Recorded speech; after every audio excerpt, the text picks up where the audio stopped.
Hi, beautiful Taurus. Thank you for coming to my channel, and we're going to talk about the horoscope for this week, which will cover the full moon, which is happening on 29th of May, and also the grand water trine, which is coming about at the end of this week, making this a really sweet and eventful week. We start with the full moon in Sagittarius at 8 degrees, which is happening on 29th of May, and it falls on your 8th house of secret, sexual pleasure, inheritance. I talked about the details of what the full moon in Sagittarius stands for in the last video. In this video, I will only cover how it personally affects you, Taurus.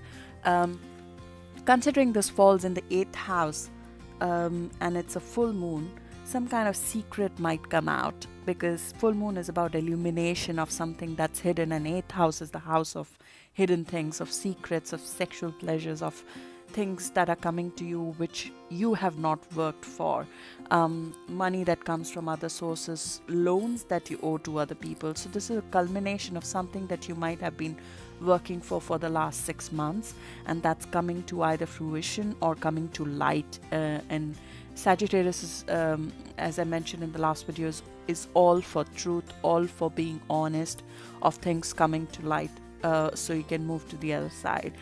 So if there are some things that you've been holding back, or your close ones are holding back, that might come to light.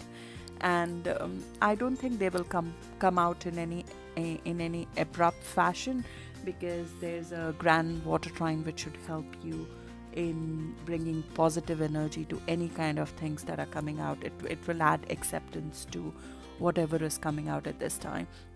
It might also be a good time for closure on something that you need to let go, because 8th house is also about transformation.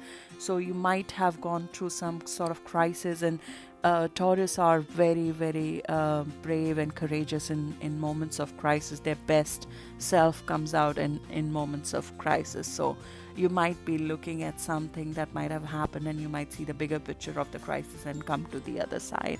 It could be if it's a life-changing event, especially because Taurus just went through the Uranus transit and it's just entered your sign. It's still evolving, but when such a slow-moving planet moves into your sign, you usually see some sort of event that happens or gets triggered to show you what's to come.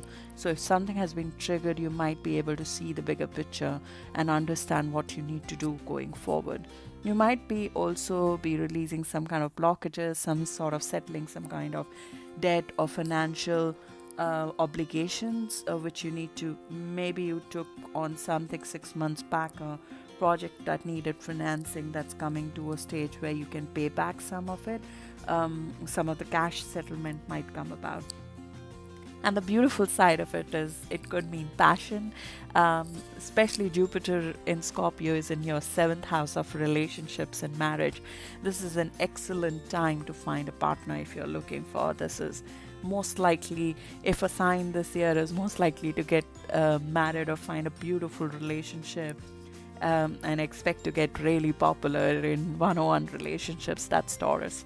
And Uranus, depending on where it sits, even in your natal chart, it should help you know that this might happen suddenly out of the blue in a beautiful fashion for you.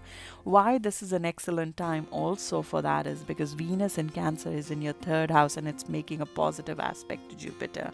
So Venus is sitting in your 3rd house of cheerful communication, happy talks. So if you're maybe dating one of the air signs, the talkative sign, and the conversation would just flow, and this comes about in a beautiful way for you.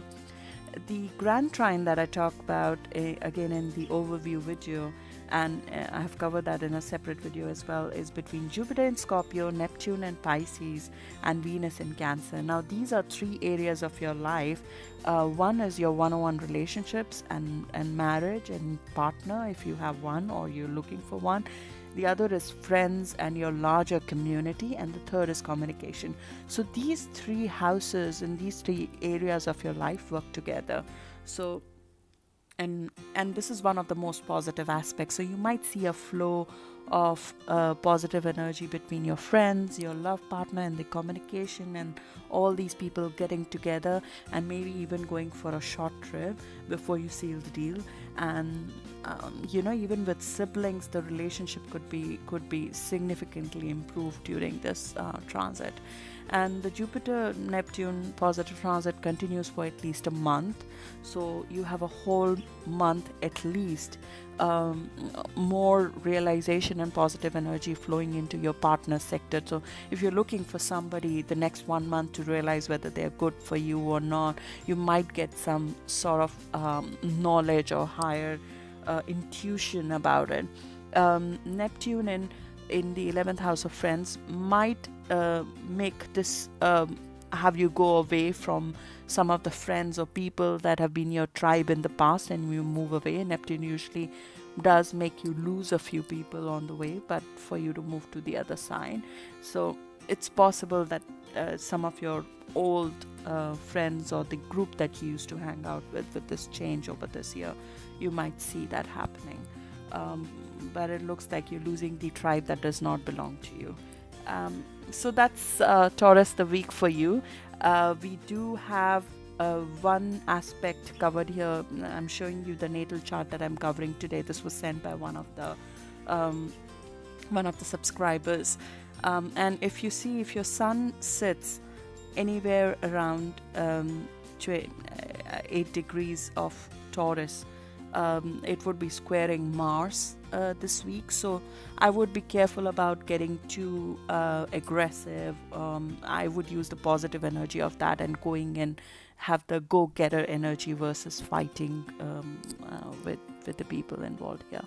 So that's for you. Thank you. Have a great week.